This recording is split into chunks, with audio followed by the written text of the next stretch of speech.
Well, it looks like somebody was waiting. That's encouraging. I've kind of made it a habit to try and do a live stream every day if possible. As a targeted individual, I do live an isolated life, and you guys, well, you're my friends. Yeah. So, well, it's time we get together and chat. It's really that simple.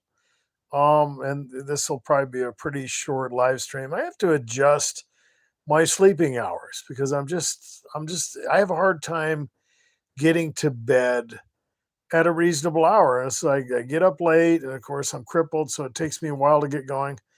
And I really have to fix that. But I'm a night owl. I've always been a night owl, and that's just the way it is. I have no idea who's out there, but welcome, welcome to the live stream. And even if it's just one person, well, that's fine with me. I can do that. But there are some things I wanted to talk about, and I think all targeted individuals can relate with that. Um, and I think it's something that everybody who experiences group harassment, gang stalking deals with, and that is the process of being discredited. Just living the life of a targeted individual is, well, just the whole ordeal that targets deal with. Not just the isolation, okay? Not just anything, but everything, okay?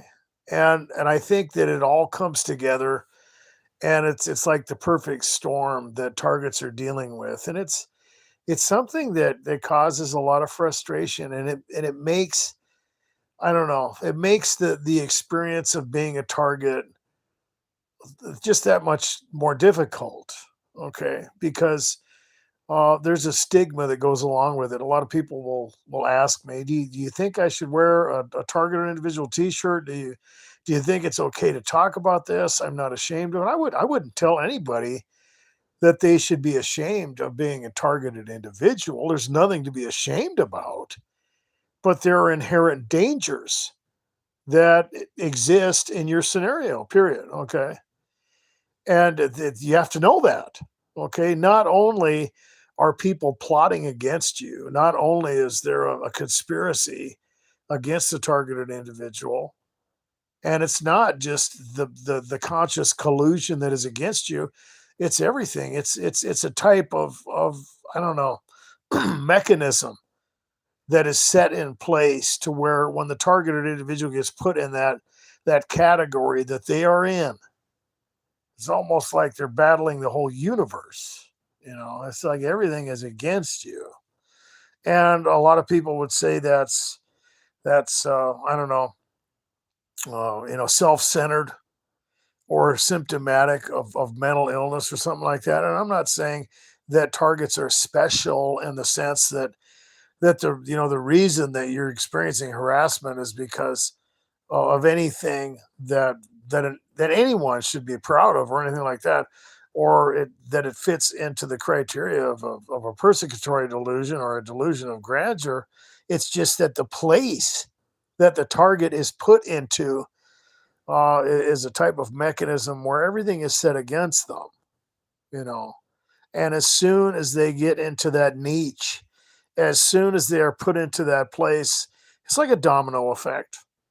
Okay, and it's something that has reciprocity, and it has its own chain reaction that goes along with it. It's similar to when the mind control process begins for targets because they get traumatized, their life is invaded, and at the same time, their mind is being invaded, right? And of course, what happens? Well, a lot of things happen, but one of the first reactions that any rational, normal human being would have is to be paranoid. Right? Paranoia. That's one of the elements of that chain reaction. And of course, what else goes on? Well, after you become paranoid, there's a lot of different chain reactions that happen that put that targeted individual in a place where they could be scrutinized, where people are going to look at them as if they're strange. right? You think you're better than us? Are you isolating?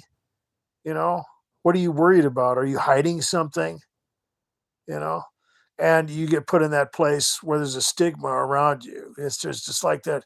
It's almost like there's an aura around the targeted individual, and I've seen it happen too. And I've been fortunate enough to witness other people being targeted. Not that that's a good thing, but it's an educational thing to where I was not always the one who was in the place of the scapegoat. And I've mentioned this before. When I went to treatment, there was another guy, and he was, in my, as far as I could tell, he was not a classic targeted individual. In fact, I don't think he was a targeted individual at all. But he did get put in that place of a scapegoat. Okay, it's that social dynamic. Just because someone becomes a scapegoat doesn't mean they're a targeted individual. Okay, it doesn't mean they're a classic victim of gang stalking where they're experiencing higher forms of harassment. It might be an isolated scenario. I've talked about the individual who can become a community scapegoat, or they're just in that social dynamic of the scapegoat. It's like a glue that holds people together. They vent, they kind of I don't know, bond over the whole thing, and they bitch about that individual, and they kind of nitpick them, and it's I don't know, it's kind of a communal thing. But this guy, I knew him before I went to treatment, and he was pretty much accepted in the community that I knew him in. Okay, and it was really weird how he got picked. But the stigma around him, it was like that chain reaction, and I saw it. It was everybody just kind of, it's almost like when you talk about the pack mentality, right? Where you have the weak animal that all of a sudden the whole pack turns on that individual because in society, and I knew this guy years before I went to treatment. In fact, he was actually involved in the harassment of when I lived out there at the trailer. Okay, and I don't know if all you guys are listening know about that, but I mean, the point is that he was actually one of the maintenance workers out at that trailer park that I lived in, and it was almost weird enough to where I could speculate that the reason he went to treatment was he was, it sounds speculative, it sounds crazy, but the owner of that trailer park, which I don't know if you guys ever watched that video where I was harassed out there, she was half sisters with my ex-girlfriend. And so I caught her and that guy literally under my trailer when I first moved in talking about revenge. They didn't even know I was home. So anyway, but getting back to the point, this guy was not a targeted individual. He was a regular individual and pretty much accepted as kind of a cool person in the community. But when we went to treatment, when he got there, and it was after I was already up there trying to detox from benzodiazepines, it's like everybody just latched onto that dude. They hated him, and it was almost like a test because all of a sudden all these guys showed up in my room and they're like, "We want you to help us out." And I'm like, "What are you talking about?" And they're like, "We're gonna kick his ass. Okay, we're gonna provoke him, and we're gonna beat him up. Help us out." And I'm like, "No," and I stuck up for the guy. I kind of almost considered it a test, maybe some type of a spiritual thing, like a God thing, like he was helping these people assault me, and now it was I had a chance for revenge, but I didn't take advantage of it, and hopefully I did the right thing. But everybody just hated him, and when he would come around and he would come in the room, everybody would just, I don't know what it is about that person. They just hated him, you know. And really, like I said, in society, he didn't have that problem. And sometimes that can happen. The chain reaction for the targeted individual can end up that way, but it's more. It's almost like a spiritual thing. And you almost wonder, especially, people will process this whole thing. Well, so it's psychotronics or it's neural monitoring, right? And the hive mind is controlling people. They are affecting them with frequencies or different broadcasts, and they're making these people turn against the target. I don't know. I mean, I look at it a little differently than that. But even if you're going to look at it from the spiritual aspect, like I do, it doesn't mean that there's no technology involved. Who knows what the hell they're doing, you know? But you can see that. And you can see how the spiritual dimension manipulates, society in the sense that you have people who are warring against each other, or you have, like in the Middle East right now, you have that ancient war going on between the Muslims and the Jews, right? What's up with that? Well, it's kind of the same thing. It's driven by unseen forces, and targeted individuals deal with those types of things. But the chain reaction that targeted individuals deal with sometimes is more mechanized. And the discrediting process begins with that chain reaction, and it can start out with things like paranoia. It can start out with a lot of different things. And just the stuff that targets deal with is just weird. And you can't talk about it. You're isolated in your circumstances, if nothing else, and then, of course, if the target starts to talk about it, getting back to my point, is it okay for that to happen? Well, I always say that you're going to run into the two groups of people, and I think there are a lot of people that know about gang stalking. Okay. I've speculated on that before. I think it's a small minority of people. I don't know. I mean, it depends on what you mean by that, because it seems like really, when, from my experiences, it's not 75% of the individuals in all the little groups that you're going to run into, but they're mingled throughout your community. Whether you experience food tampering or something like that, there might just be a few people that work in the restaurants that are, I don't know, whatever you want to call them, perps or whatever, or maybe at your workplace until the other people start coming in and infiltrating or whatever. There's always a few individuals, if nothing else, that the target deals with. But it's just, you can't say anything. It just sounds crazy. It doesn't make sense.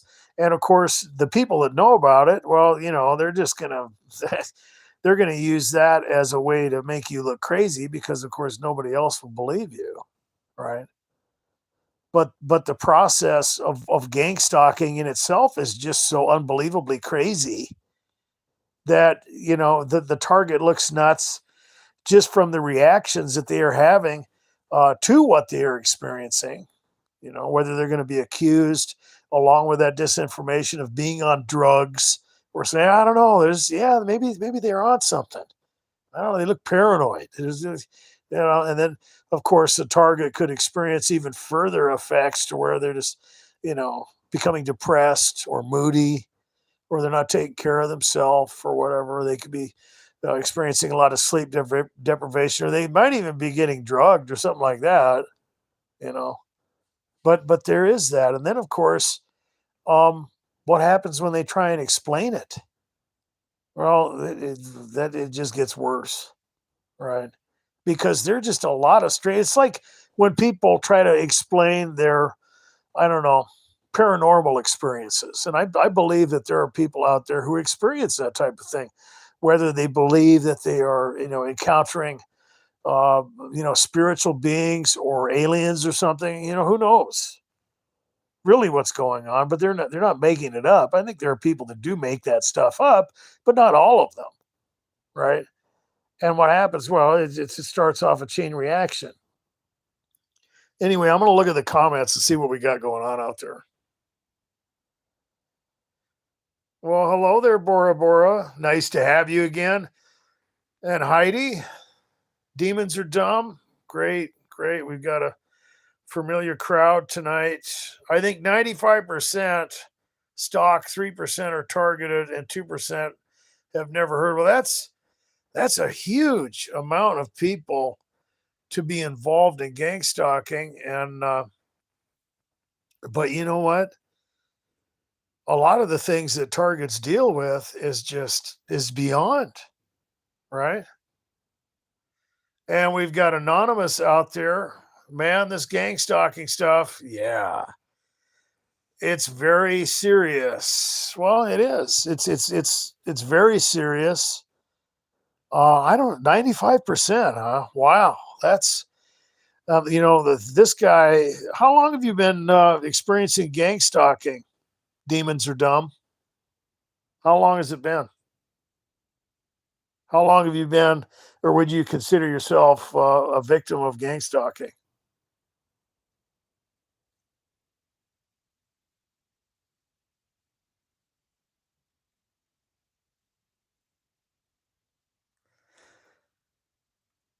And the reason I'm asking is because when someone says that they believe 90%, excuse me, 95% of society knows about it, they're in the middle of some pretty heavy stuff. Okay. And I would think that I wouldn't even be critical of someone who says something like that because especially a new target, because it's like that. It seems like everybody is after them, and that's so for me that would just be a clue. I think the numbers are high in Los Angeles. It's been 6 years. Wow.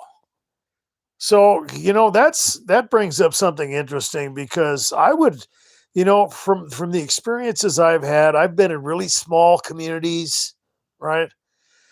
Maybe even as small as 500 people. One time I lived out in the country for a while. I've been in communities that were only thousands of people, like maybe 3, 4,000. And then I've been in communities that were a lot larger, and I traveled around when I did fiber optic. I used to be a central office tech doing telecommunications.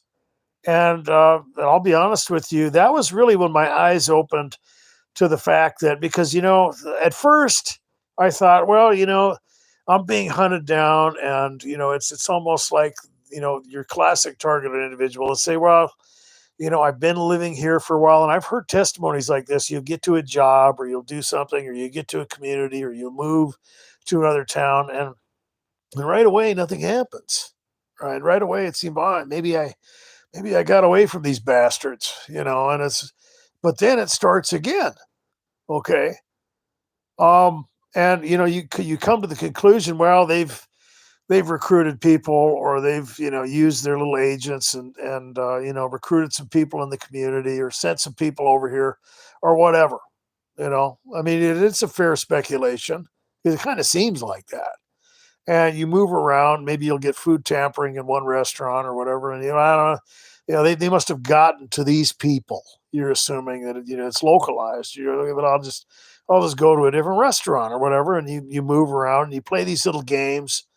And I've heard that. I can't remember what the technical term of that is, but anyway, getting back to the point, when I started doing the telecommunications, I'm driving around. I didn't go out to the East Coast, but it was all along California. We didn't go as far down as Los Angeles, but I think the furthest down we went was Santa Barbara, and then up to Sacramento, and kind of in between there, and then up to Seattle and stuff like that, as far as the West Coast. But I wondered that, and I kind of felt free at first. I got to, they what are they going to do? Chase me, right? What are they going to get in vehicles and just follow me all over the country? And I felt free. I mean, I had experienced that type of scenario yet, because of course I didn't have the money and the means to go traveling around. And I thought, well, this could be the way to live. In fact, I used to talk to a truck driver who came up with the same conclusion. And to be perfectly honest with you, I think it is harder, for people to be targeted in that scenario, because when it seems like when a target gets localized and they get into a specific area, that beachheads can be established against the target. People can come together, and it's just more opportunities for individuals to be attacked. Whether people are infiltrated or recruited or whatever, it does happen. But the thing that I experienced, you know, it opened my eyes, because I would go in to a completely new area where I didn't even know that I was going. For example, and this was before the smartphones and everything. So I'd get to the place where I was supposed to go, because I'd get contacted. Well, you got to go up to Sacramento. I'm going to meet you up there. We're going to be working 14-hour days. Blah blah blah blah blah. I get up to the hotel, and, nothing. And so I ended up, using the phone at the hotel. I called my boss, and he's like, yeah, I figured this was gonna happen. Actually, I'm not gonna be able to make it up there, so really we're doing our work down in this city over here. And I'm like, "Oh, okay." So I'd have to go there, and then I'd be halfway there, and I'd end up calling my boss just to make sure everything was okay, and he'd have me go the other direction, right? So I wouldn't even know, or I would find a note when I got to the pop site, "Hey, you're supposed to go over here." So I wouldn't even know where I was headed, and I would get to that place. I would experience some targeting. Okay, I'm not lying. Okay, I mean some all out street theater with personal information from someone, maybe at a hotel or at a convenience store in a city I've never even been to. I didn't even know where I was going. Right, and you, it sounds nuts, but it's true. There's no other explanation for this stuff. Okay. And so, what are the conclusions that you come up to? A lot of people will be like, well, I don't know, man. I think maybe, there's some type of satellite communication. I don't know. I don't know. I mean, you come up with whatever conclusion you want to on that. But getting back to the point when Demons Are Dumb said that he's in Los Angeles, that's a pretty big, that's a very populated area. Okay. And from what I've noticed is it is different in areas that have a higher population because when you get into those smaller communities, man, especially if you're dealing with law enforcement, if they become involved in your harassment or whatever, man, I mean, there's nowhere you can go, right? Cops in a small town are scary, man, because there's nothing going on. They're never, they don't have enough. They're watching TV and detective shows, and they got all this adrenaline, guns. They're practicing, and there's just nothing going on. And then, they get somebody on uh, their blacklist. I just about said something. I try not to swear. I try not to swear. Um, and you get somebody on that list, and it's like they come after you, man. It's like they've been watching, Walker Texas Ranger, and there you are. It's just, but it looks like Demons Are Dumb is dealing with a lot of gang stalking up in Los. It's a big area, and let's take a look at the what kind of stuff are you dealing with? A lot of street theater. What about break-ins? Demons Are Dumb. What kind of stuff are you dealing with?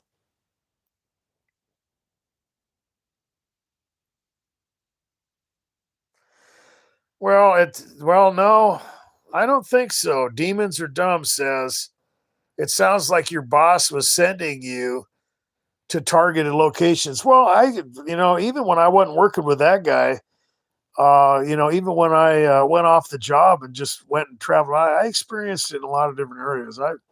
I'm looking at it as a little bit different than that because um, when you when you hear about people leaving the United States because targets, they get hit from all directions.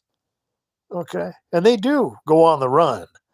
And I've talked about that in a lot of videos, whether they're trying to escape the geographical location that they may be living, whether it's a house or a rental or whatever, and they go to the old hotel, right?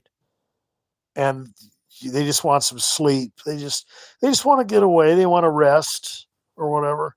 And as soon as they get there, or maybe right after that, the people show up and they get into the room next to you and they start making noise and the direct conversations start, or they're standing outside in the hallway outside your room, talking very loudly so that you can hear. And of course, it involves things that could only pertain to you. I've heard a lot of stories like that, you know, and it's really freaky if the target has experienced some type of covert drugging or something. You're on a bad trip and you're dealing with all this weird stuff. But what about the people that leave the United States? What happens to them? It doesn't go away. And of course, at that point, and there's been people who've done experiments. I can't remember the guy's name. I was watching this video the other day, and evidently they had sent someone into different locations where they didn't have, the electronic communication capability into different countries. And gosh, I can't remember the guy's name, but evidently they had come to the conclusion that there's really no getting away for targets who are experiencing heavy harassment, and they came to, as far as their theories for electronic communication and all that, electronic weapons or whatever, they figured it must have been satellite based. But I hold to the spiritual thing, to where I think that there is technology involved, but it's not necessarily just you know I don't know, a human element. I think that there's more going on. Let's take a look at the comments here. Well, Binks has joined us. Welcome to the live stream. Watch Cat's Eye, Stephen King's movie. That's a good one. What about the guy that he was trying to quit smoking? Yeah, everywhere you go, and you're going to be, someone's watching you. I'm not going to sing that song, but targets do feel like that. Stephen King had a lot of different themes in his novels, and I think that a lot of people that experience that type of phenomena of gang stalking, they'll watch certain movies or certain authors or directors, and it seems like you almost wonder if they're closet targeted individuals, if they've experienced some of these things, and some of that just kind of comes out in their work. Interesting. There's a lot of movies out there that and work that Stephen King has done, that it seems like he knows quite a bit about the workings of the spiritual dimension, and how these people get together. You've got Needful Things. You've got all these. Of course, It by Stephen King, which there's a lot of weird stuff in there when you're dealing with the spiritual stuff. But that's an interesting movie. I think Cat's Eye is a good one. Of course, Fallen with Denzel Washington, and you get into Dark City. That's a good movie. That's got some gang stalking elements into it. And if anybody's ever watched Surviving the Game with Ice T and Rutger Hauer, I thought that was kind of weird. That has a little bit of gang stalking in it, I think. There's a lot of other movies out there. Let's see here. Well, let's see. An average Joe says, "What gets me is the government uses contractors." Well, yeah. Well, if you are one of those people being targeted by the government, and of course, you have to assume that's what's going on. And a lot of people make that assumption just because of the sheer amount of resources that it would take to accomplish what they're experiencing, which, like I said, goes into a lot of different areas. It might be that someone is experiencing government harassment. Very well could be that. But it might not be. It might be something else. It might be spiritual. It might be, who knows? You might, you could speculate about a lot of things. It could be for a bunch of rich elites that entertain themselves with that kind of thing. You could almost, imagine these people sitting around at a dinner party at $100,000 a plate, watching someone jump from one foot to the next in their house, and they've set the whole thing up, and they're pressing buttons, and you know, you got some famous actor in there handing out little trick or treat caveats and stuff like that, and I mean, I'm just making that up, but I mean, who knows? I mean, there's a lot of things that play into gang stalking. A lot of people talk about the dark web entertainment thing. That's happened before too. You know, but as far as people, professionals, yeah, targeted individuals. When you get the break-ins, uh, when your personal property is invaded, stuff like there can be individuals who are just hired by private investigating firms, or I don't know, businesses that do espionage. There's a lot of that out there where they will steal secrets from each other. It's just money involved. But when you get those types of break-ins, I mean, how else can you explain it? I mean, there's a lot of people who are laymen out there learning this stuff with bump keys and different things. So you can watch a lot of videos on that. But, when a target becomes paranoid and they really lock their place up, it almost seems like you might even be dealing with something that's inhuman. I've experienced some strange things before where, you're talking about hardware. You're not just talking about, making sure the locks on your window are set right or whatever. You got a good lock on the door. You're barring things shut, right? Everything is closed up. There's no way you can get around it. It doesn't matter what kind of a way you get through the lock. It's not going to help because you got the deadbolt or whatever you want to call it, that hardware on the inside of your doors. Nobody's getting through any of that stuff, but somehow something happens or you can hear something, right? Is it even possible? Well, I don't know. At that point, it makes you wonder. You hear a lot about technology that the government may have where they can actually kind of use things to move things around in your dwelling, or you might even be dealing with something that's demonic at that point. And then you start wondering about, well, what about the abduction experiences that a lot of these people have that say that they're being attacked by aliens or whatever? They get kind of paranoid. They lock themselves into their houses, and yet they still have experiences. Maybe it's something spiritual. I don't know. Let's take a look at the comments again. Huh, that's funny. The contractors don't have to follow the Geneva Convention. No, they. I don't think they're concerned about that. No, I don't think that's on their list. Yeah, as far as your constitutional rights and the rules of engagement, and I think targeted individuals, I think the rules just don't apply to you. You know, they don't.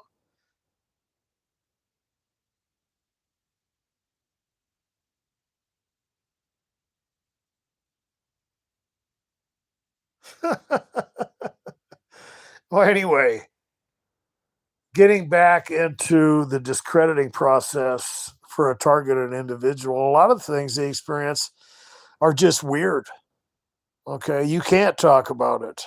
And if you do, it just furthers the process, getting into technology, getting into things that are weird and unexplainable. What about all the stuff that people experience concerning implants and those types of things? I've run into some weird stuff before, right?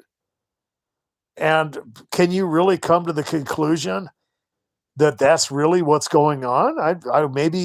Maybe someone just wants you to believe that you have an implant. I mean, is it possible that you do? Yeah, I think it is. I mean, why if the government is working on things like MK Ultra or all these other things that you read about, especially in the new era of our technology and artificial intelligence, why the hell wouldn't they? Right? Of course.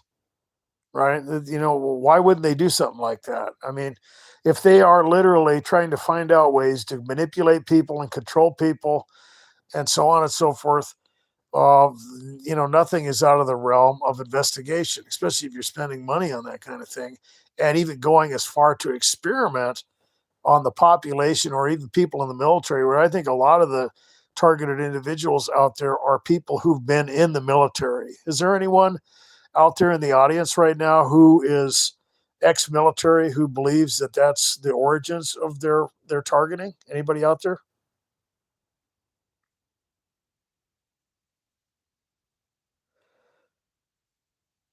Because really, when you get into the covert agenda of psychiatry, they started experimenting on military personnel with a lot of those techniques and the process of discrediting people and getting them to believe that they had a type of mental disease.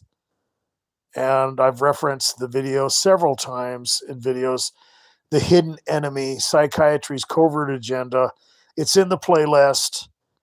In fact, I put a new addition into the playlist that has to do with the cancer agenda to scare the hell out of people and make money off people. I think I called it cancer corruption conspiracy or something like that. I can't remember what it's called, but you can see that in the playlist as well. That's a new addition.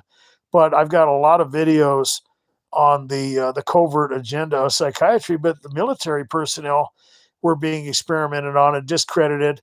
It's similar to when you get into children who are labeled and drugged just for things that little kids do. In class, they don't want to sit still, or they start talking or whatever, or they're playing around in class.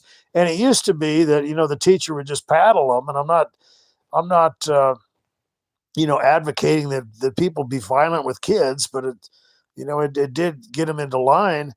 But we moved away from that. We moved into this area of psychiatry, and then what happened? Well, now we've got to drug them. Now they've got attention deficit disorder or whatever, or they've got all these different disorders. And when you're talking about military personnel, originally, if someone had fear or anxiety about, getting shot, or, going to war, or engaging the enemy in a firefight or whatever, they were told that they had a type of condition. I can't remember what it is now. And they were tortured, literally tortured. And of course, they said, okay, well, this is the treatment for your condition. And of course, what happened to the soldiers? Well, they're like, oh no, I'm cured. I'm cured. I'll go, just don't do that to me anymore. I'll go, I'd rather get shot or something. But it moved from that to, the area of, well, I think, you've got a mental disease, or you're anxious. Oh, you mean all the things that saw when you were over in the Middle East, in Desert Storm? You mean that really, traumatized you? Oh no, you've got a mental disease, right? And now you have to take these drugs. And a lot of the things that happened to veterans from Desert Storm and other military operations really were the effects there. When you get into the Desert Storm syndrome and all those other things, a lot of that stuff came out of things that were done by our own government to our military personnel.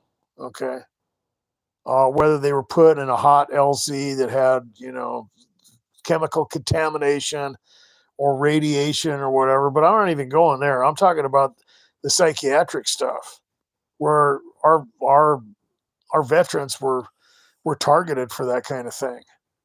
Okay, and then you have people who all of a sudden they're trying to kill themselves, or they're going downhill, and of course then uh, they're discredited further, in the sense that they become dysfunctional. It's the same thing that happens to targeted individuals. You get diagnosed as mentally ill. We'll say you're one of those people that tell maybe some doctors or some other people that, hey, this is happening to me. Okay. People are doing these things to me. I don't know what's wrong. They're harassing me. They must, be following me around, and they've got cameras in my house, or however this is working. They're hacking my phone. I don't know what the hell is going on. And of course, well, I don't know. So people are after you. Well, you're nuts. That's a persecutory delusion. But why? Why would?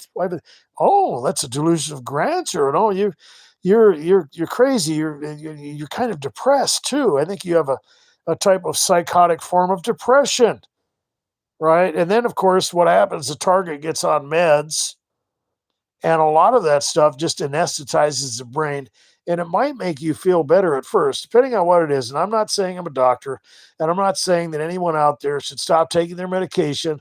And I'm not saying that you can't go talk to anyone or get help about these things if you feel you need to.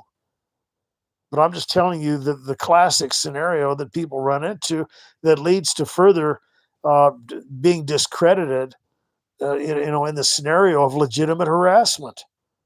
And then what happens? Well, they get on drugs, and of course, even if they're not experiencing workplace harassment, a lot of the medications, do your research, well, they have very negative effects. Okay, not only health effects, but of course, with concentration, all kinds of things. And you combine some of those drugs together, you get some pretty bad reactions, right? Horrible. Somebody's depressed and you give them a drug with a black label warning that says you might suddenly just want to kill yourself. That doesn't make sense. Okay, that's any idiot can figure out that's probably not a good idea, especially when you're sending them home without medical supervision. Something wrong with that. Okay. Yeah. So, I mean, this whole thing is a snowball effect. Let's take a look and see what's going on in the comments. Cancer corruption campaign. Thanks, Bora Bora. Yeah. Um, yeah, that's definitely something you guys want to check out. Uh, yeah, even from the time of a child, it was cancer, cancer. You're gonna get cancer. You're gonna die. Oh, you got a lump. Oh, you got some pain. Must be cancer. You better go get checked out. You better get an early cancer screening. And really, when you look into this stuff, there's a huge fear campaign involved in it. And when you get into the science of how cancer, develops in the body, how your cells divide, and so on and so forth, and all this early screening, lead time bias, and everything. A lot of it is just fear and profit. Okay, and anyway, like I said, I'm not a doctor. You can watch the videos and make your own conclusion. And Bora Bora, and I'm assuming Jill is your name. You said that one. I'm trying to keep up with the comments. I was on numerous anti-anxiety meds for 15 years and they made me sick. And I was like a zombie. So there's a testimony right there of the negative effects. And really, when you get into high profile cases, here's one that I've mentioned before. And trying to find the details um, to what happened to this guy. Well, I don't even know if I want to bring that up. But okay, I will. I'm sure all of you are familiar with Robin Williams, and he obviously committed suicide. He was diagnosed incorrectly. I think it was Parkinson's or some disease like that, but he really didn't have it. Okay, he didn't have that, and he became very depressed, similar to what happens to individuals who are diagnosed with cancer. Okay, not all cancer is going to kill you. And we have very sophisticated means in diagnosing people with these diseases. And of course, the problem with that is you don't know if it's going to be fatal, or you can live with cancer in your body for decades. You could live to be 100-year-old, individual, and cancer is not going to kill you. It just shrinks, it grows, it shrinks. Especially thyroid cancer and a bunch of other things, and a lot of that stuff. When you get radiation treatment or surgeries or whatever, what happens? Well, you end up, the person is suffering from overdiagnosis. In other words, the doctors are doing more harm than the cancer, right?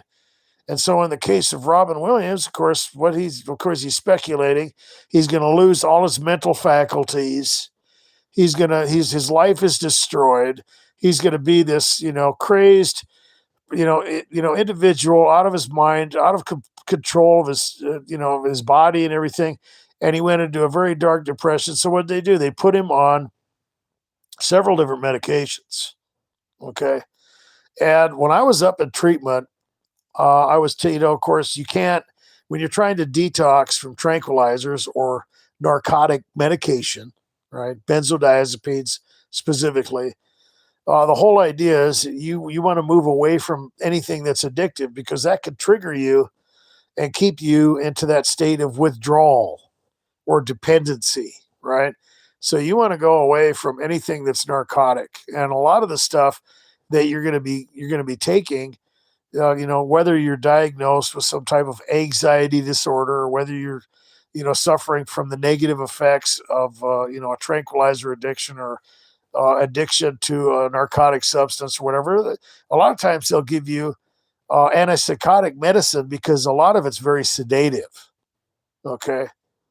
And that for me, a lot of that stuff, that was the only way I could even sleep. And then, of course, that was after months of trying to get to that point where that would even work.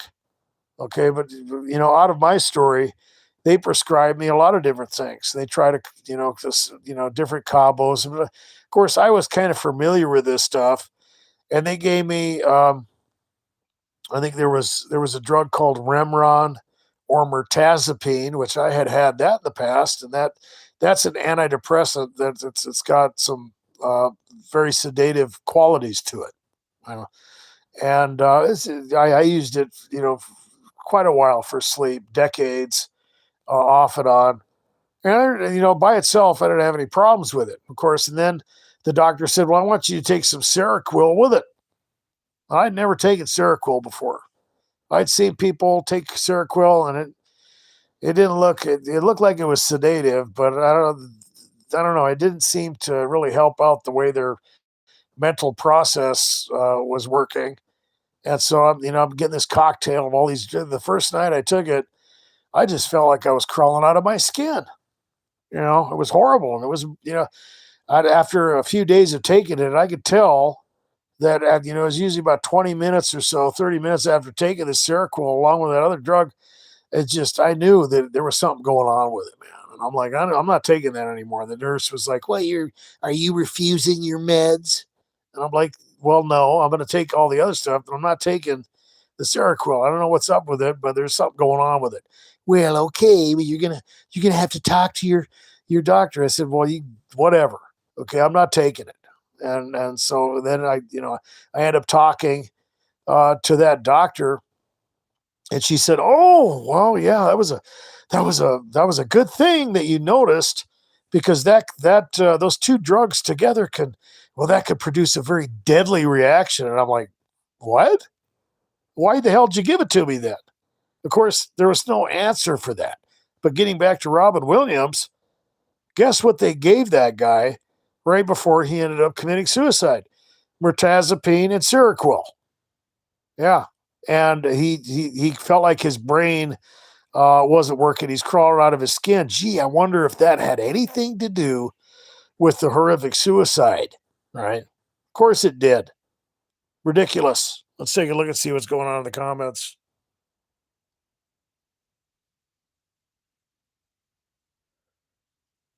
Well, we are approaching a late hour here. It looks like on average Joe's he's got to go to bed. And of course, I'm going to have to get off here sooner or later. Uh, we have someone out there that took trazodone, and that causes sleep paralysis for it looks like name. I'm assuming. I've tried trazodone, and I didn't experience the sleep paralysis, but I know that there could be other effects from trazodone. I'm not going to go into that on the live stream. Um, Interesting. I've never heard that before. That's interesting. Let's take a look and see what else is going on. Well, it took you 4 years to get off, and this is Bora Bora, the anti-anxiety meds. I'm assuming that was probably narcotic medication, or was that non-narcotic?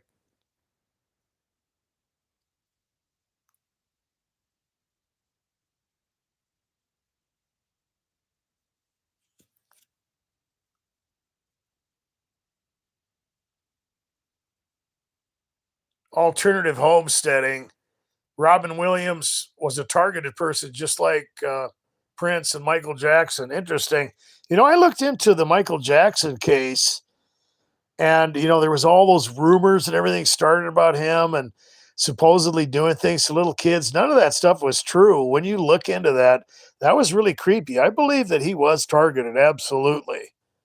And then all that stuff that happened with his doctor, and the fact that he was on all those meds, and he was so privileged and rich that I think that fed into his problem, unfortunately. Very sad case. I believe he was a targeted individual. That was unfortunate.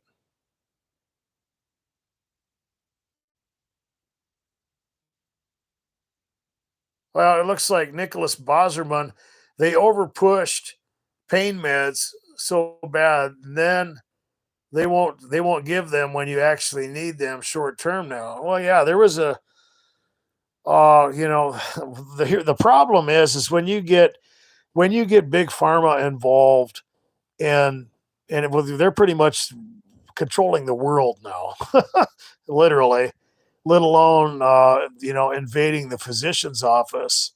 And so when you get a lot of literature out there, whether it's people prescribing the bad psych meds and stuff like that, or when you get doctors prescribing things that usually psychiatrists and psychologists would prescribe, or you get people prescribing the pain pills. Now I remember, now you're right. They don't give those out anymore like they used to, you know.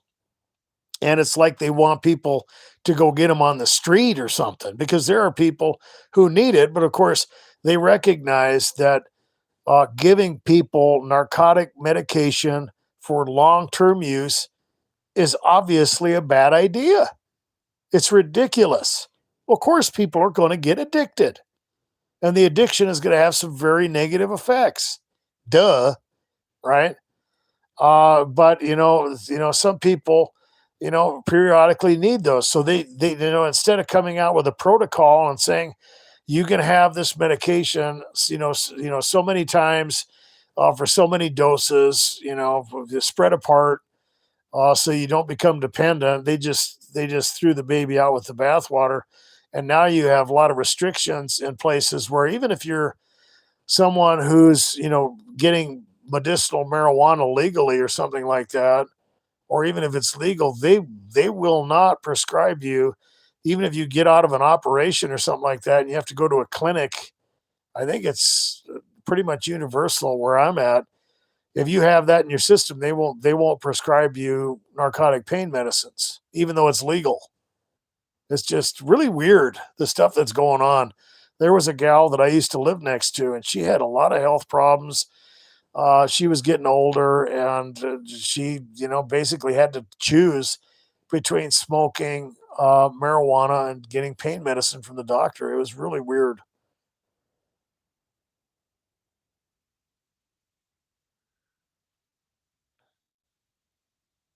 Well, I'm just reading here. Prince started to speak out against the government. Yeah, he was targeted with painkillers after his hip surgery. You never know. I mean, I haven't looked into that one. I can't really comment too much on that.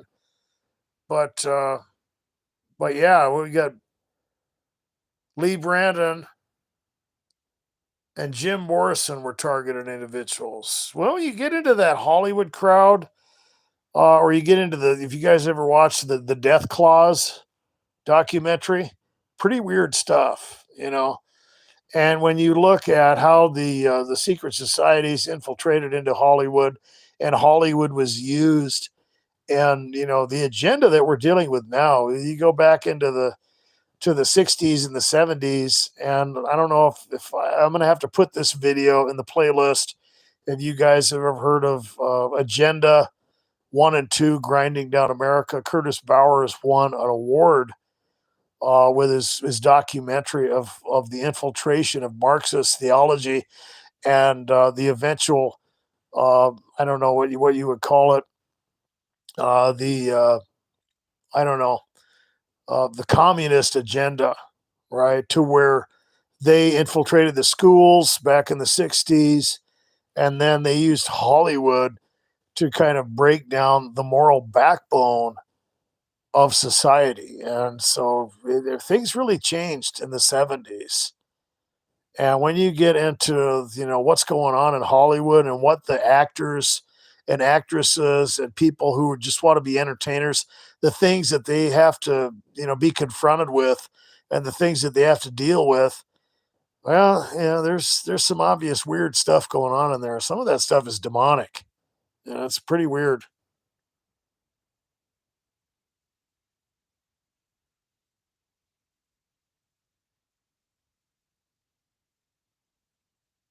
Well, let's take a look in here and see what's going on. I'm just kind of scanning through here. Looks like Emmanuel Godson says he took antipsychotics with zero side effects. I would I would be curious if you don't mind telling us which one that you're taking or did take. What was that? If you don't mind. If you don't wanna say so, that's fine. I've never heard of an antipsychotic with 0 side effects. Of course, there's gotta be some effect, otherwise they wouldn't give it to you. There's gotta be there's gotta be something that it does, but I think obviously he's talking about negative side effects, and there's stuff out there that seems to help people stabilize their mood. Some of it's worse than others. Not all that stuff is completely horrible. It can be used, but the whole goal is to be a short term scenario where people can stabilize. Unfortunately, when it comes to psychiatry, you have people diagnosed with incurable conditions and put on medications that have, a lot of times, in the case of depression or whatever, that it makes it worse, or the anxiety that makes it worse. I experienced that in a lot of different attempts to control what I was told by doctors was an incurable anxiety disorder. But of course, it had nothing to do with that. What was going on was is I was going through the withdrawals. I was addicted to benzos.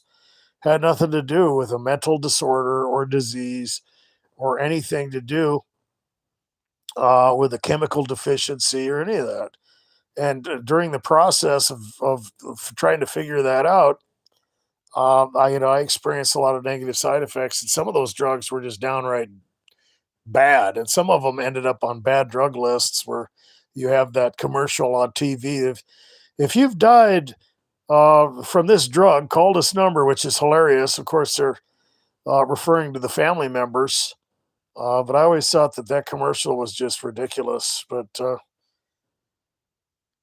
anonymous, I got to take this stuff seriously. I am not seeing much time left for the matter if I'm already going down this route of physical ailments. It speaks a lot about this program, still young. And, looks like Emmanuel Godson answered trying to keep up with this. Emmanuel God, I'm going to go back to your comment. Let me deal with that first since I read it. Anonymous 228. Well, the thing that I noticed, and I started experiencing heavy harassment back in my early 20s, and I had a lot of negative effects to where there was times where I thought that I wasn't going to make it maybe another year or two. I hear a lot of targets talk about the fact that they think they're going to die or they're not going to make it. And there's that propensity, and I understand why, because I've been in those predicaments, for you to think that you're going down, that it's over. And if I could get a dollar for every time that happened to me, I'd have enough to buy a car. Okay, literally. So I know it's bad. I know it looks grim, and I mean, I had liver failure. I had all kinds of things going on. I had people, try to take me to court and have me committed into a mental institution. I didn't even broke the law or anything. I mean, you're talking about all kinds of, but you know what?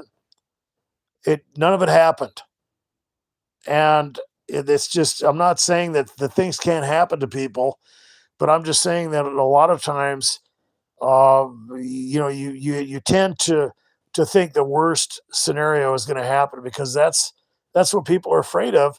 And when people deal with targeting, when they deal with attacks, especially if it's the street theater or the directed conversations and all that stuff, they want to feed into that, and a lot of that involves the worst case scenario. We're going to drive you crazy. You're going to get put into a mental institution. You're going to die. Oh, did you hear about that guy that went out and just went crazy and started shooting everybody? Maybe he was a target, and they're going to do that stuff. They're going to say those things, and there's going to be a lot of insinuations. You're going to have a lot of fears. I believe that the spiritual dimension is going to interject those things, maybe even into your dreams. You're going to have nightmares, and all that stuff. You're always going to be afraid of the worst case scenario. Keep your chin up, okay? Hope in God, and it's He's never let me down. Does that mean that nothing's ever happened to me? I never said that. Okay, I've gone through some pretty crazy stuff, and some of it's painful, lonely. It was definitely not something I want to do again, and I've had to do it, for quite a while. But you think it's over, you think you're going down, but especially if you're young, don't buy into that. I used to, it's like when people used to talk about, Y2K or whatever, they sold everything and everybody went out and partied and nothing happened. So don't think that you could foresee those types of things. You can. Let's get back into. I asked Emmanuel Godson,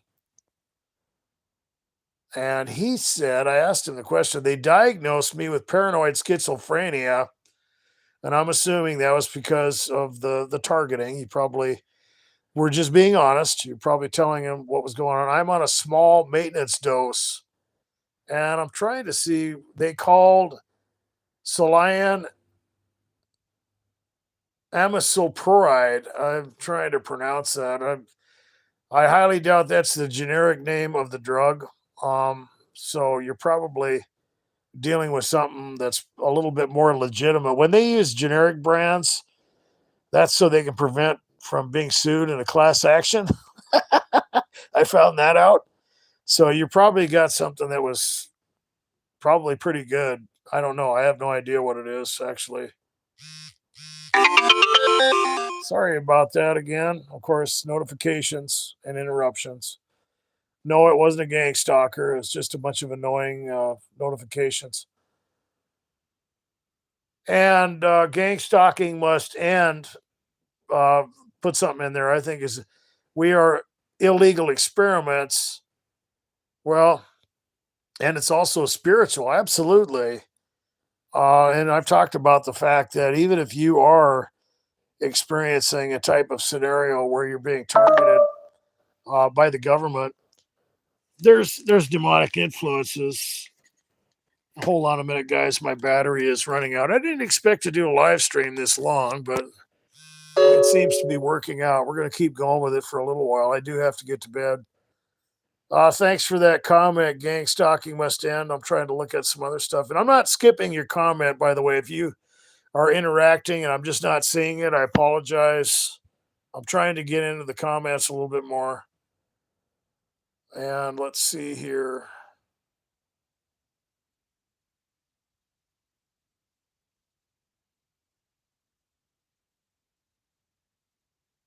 Well, there's a lot of effects.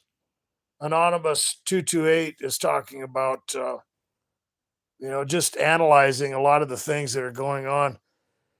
And, it's when you're having health problems, it's something that really will freak you out, man. I can sympathize with that.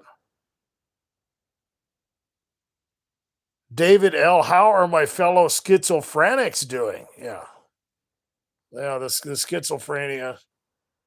Of course, we're all experiencing a mass hallucination, persecutory delusion. It just it just happens to involve.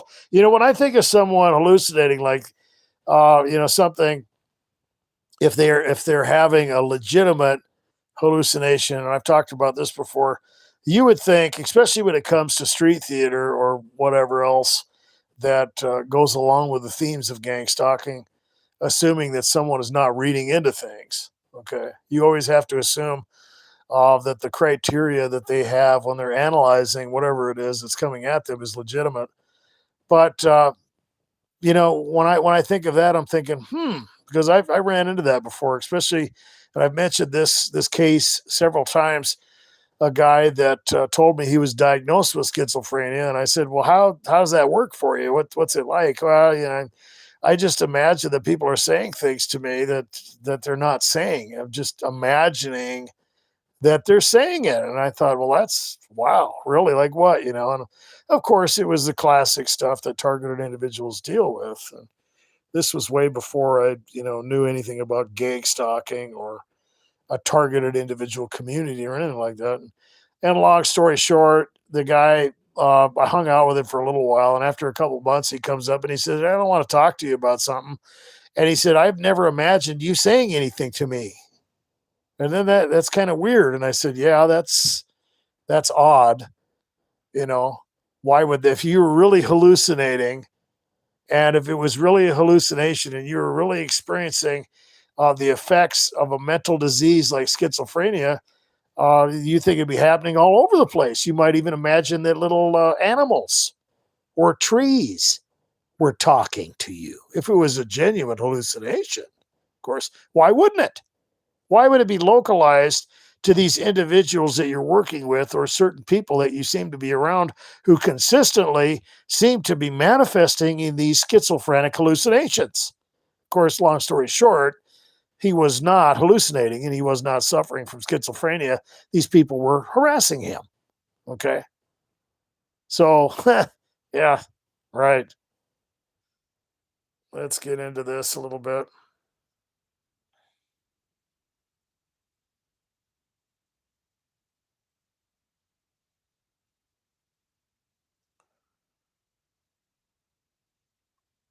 Let's see who's going off in here.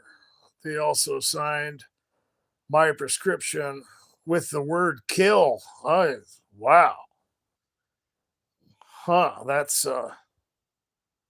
That's interesting.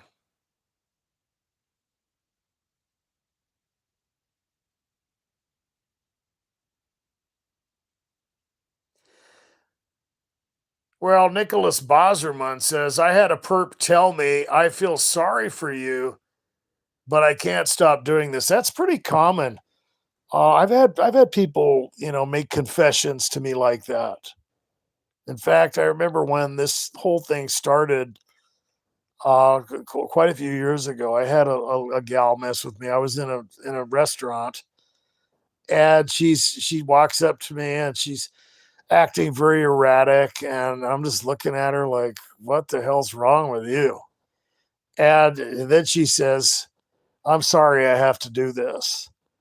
And then she looks at me and she starts playing all these little games with me, and I'm looking at her, and she just says, and she just kind of, you know, gave me the little finger to come closer to her, and I'm like, "Yeah, what's wrong?" "I hope you make it through this, and I'm sorry." And I'm like, "What the hell? Sorry about what? Did you do something to my food? What are you talking about?" And for new targets, you wonder, what the hell are these people? What's wrong with them? And of course, at the point where you figure out that these people are harassing you, then it gets really weird. But I think that's common. I think I've heard that from a lot of targeted individuals where people, they may even, and I've talked about the theatrical gaslighting before, where I think I've named it the weeping prophet, and it's something that scares the targeted individual because you don't, I mean, how do you take something like that? Someone comes up to you and says, "I'm sorry, I have to do this to you," or whatever, or "I'm sorry, this is going to happen to you," and they seem genuine. We'll say that that it looks like what they're confessing to you, as far as their apology, seems real. It seems like they truly feel bad about what's happening. Well, it's even weirder.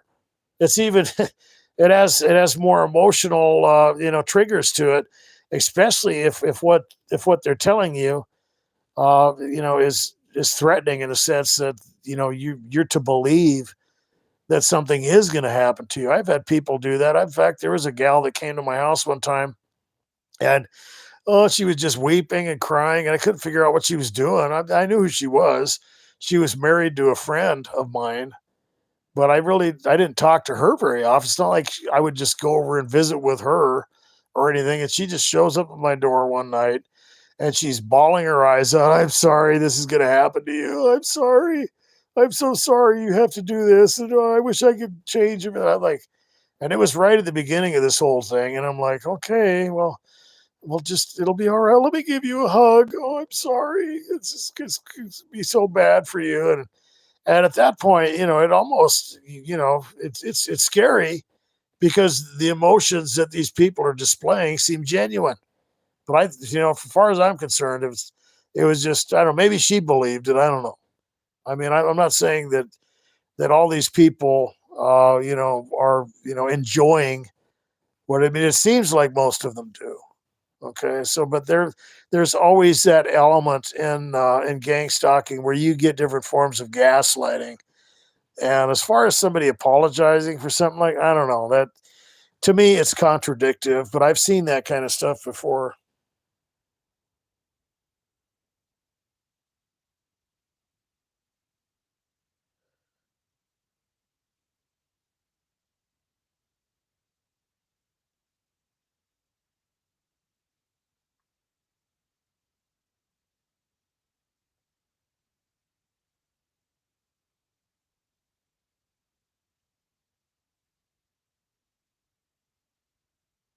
Let's see here.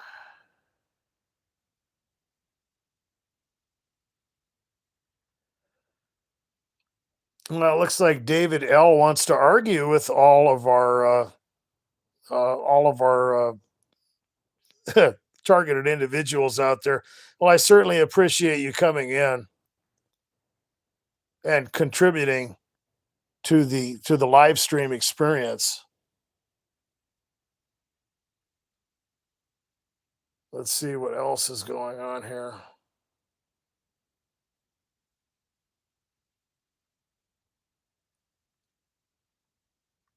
That was a hint. If anybody comes in and starts trying to disrupt the flow of the live stream, that you're supposed to ignore them. Well, you can use that as a good way to as a good example of what to do when you're dealing with someone who's disruptive, guys. You just kind of ignore it. I mean, if you do that, it doesn't really matter.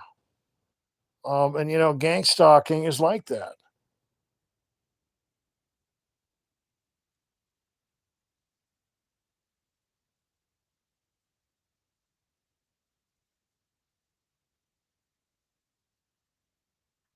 But I'm trying to find something productive, and of course, he's trying to hijack everything. And we were just about done with the live stream anyway. I'm trying to think of some other points. I'm going through some of the comments prior to this little agenda that we've got out there. Well, Techno Kid, so I didn't even know you were there. Sorry about that. Welcome to the live stream. Unless you got off here, they have members in the public and private sectors. Well, I think people, and that can be involved in this are pretty much everywhere. But it's strange to try to speculate on how all that stuff works. It just depends on what you're dealing with.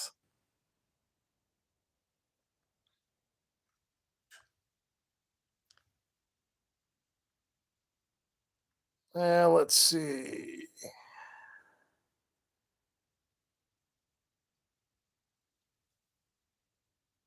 Hell yeah. Going up a little bit. On average, Joe said the game with Michael Douglas. That was a good movie as far as gang stalking is concerned.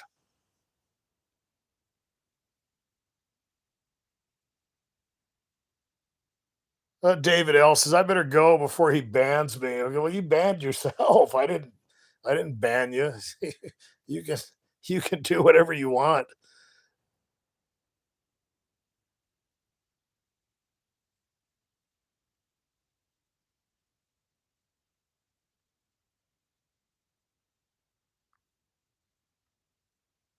Well, I don't know. It looks like we still have an agenda going on out there. And I could do that, obviously. I think I'll just take care of that myself.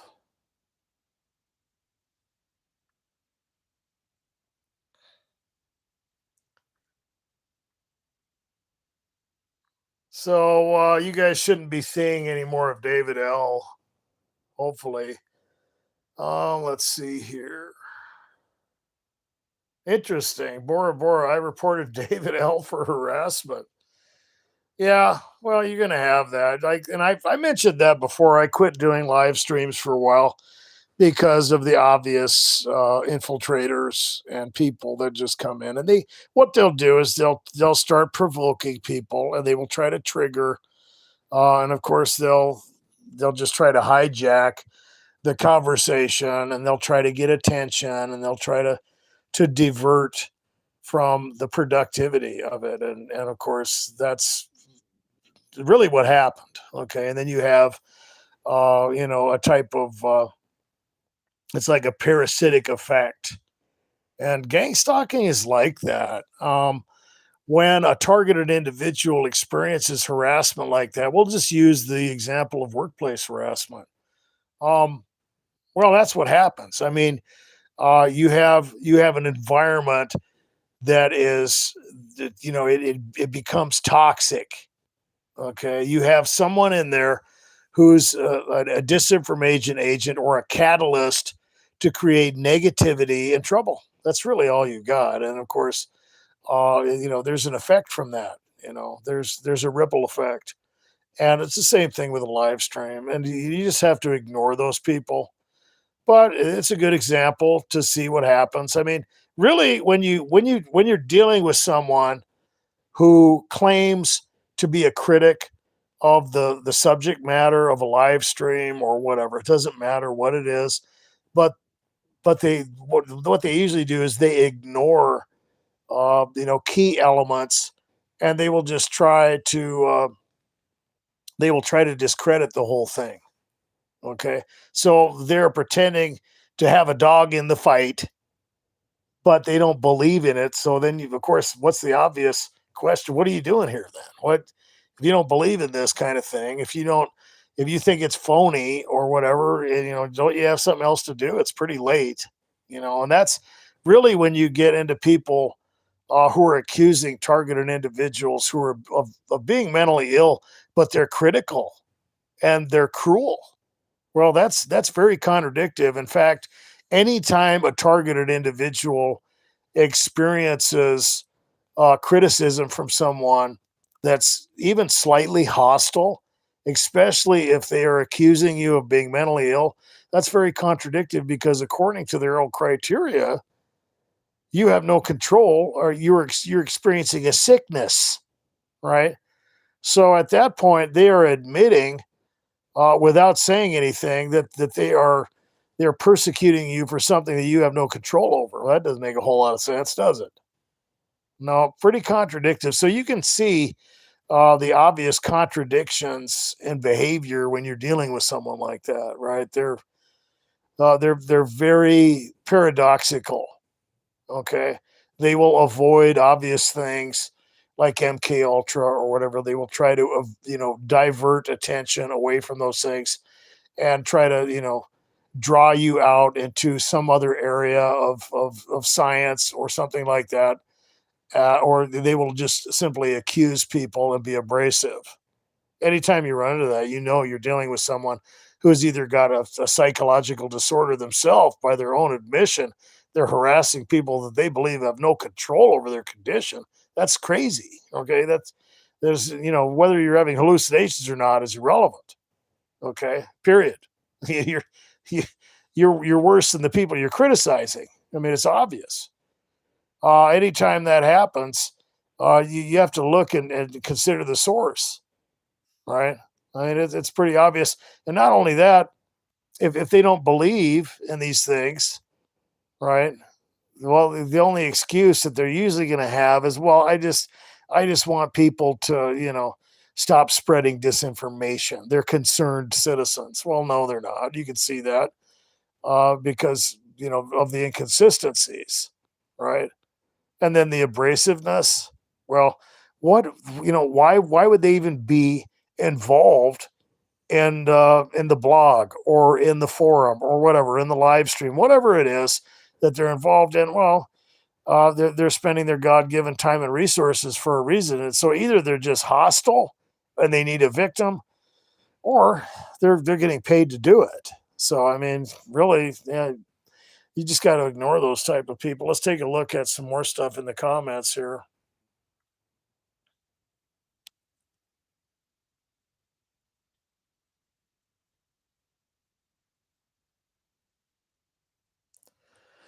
I won't even bring him up, Nicholas Boserman, because he would fit the exact description of the individual that I just described to you. That I'm not even going to mention his name. That would just give him a license to interject, and I'm not going to do that because I already know what I'm dealing with.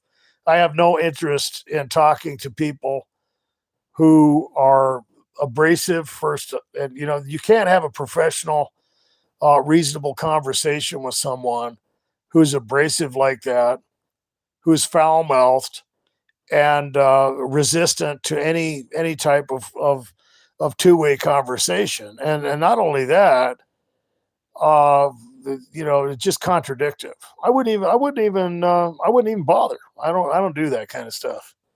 I got other things to do.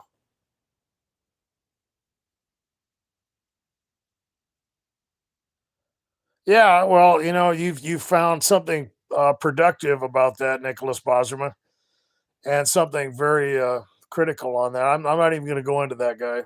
Period. Um, and it's interesting to see very talented, intelligent people engaging in such foolish, senseless activity when they could be doing so many other things with their time and God given talents, and yet they're just being contradictive and unproductive. It's sad. It is because targeted individuals, well, you're not here because you just decided you were bored and you wanted to do this and talk about this kind of thing. You're here because you have a need for affirmation, or you want to be educated, or you want to connect with someone. You maybe possibly have a relationship, but of course, then you got these individuals that come in and they just cause trouble. They're negative. They're flies in the ointments. It's all you're dealing with.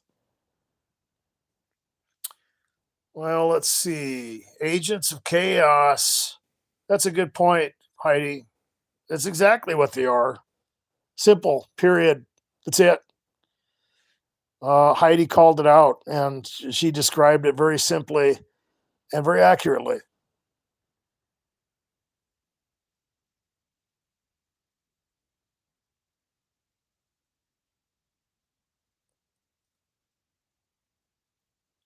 Okay.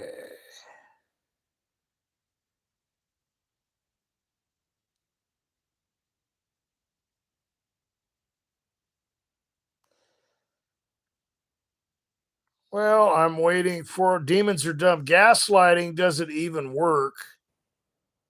I'm trying to see here. I'm sorry, guys. I keep telling you that I'm going to get bifocals, but even work that I'm trying to see the wording here.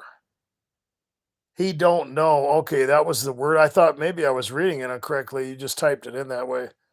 What other people are doing. So how would he know if they stalk or not? Well, that's a good point. I mean, a lot of the criticism that sorry about that. A lot of the criticism that you're getting is irrational. You just got to see it for what it is. It's like trash talk. That's all you're dealing with.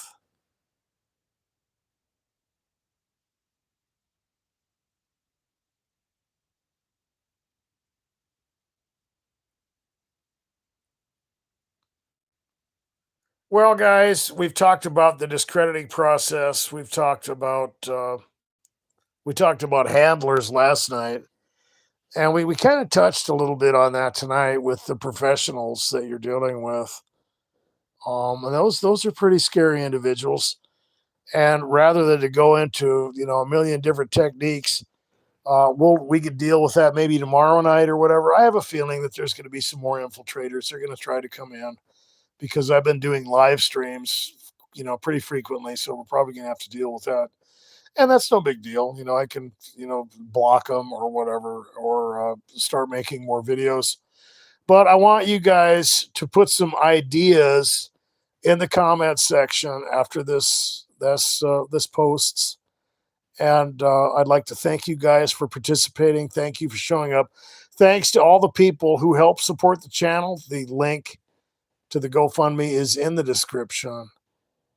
God bless. Be good and be safe. Thanks.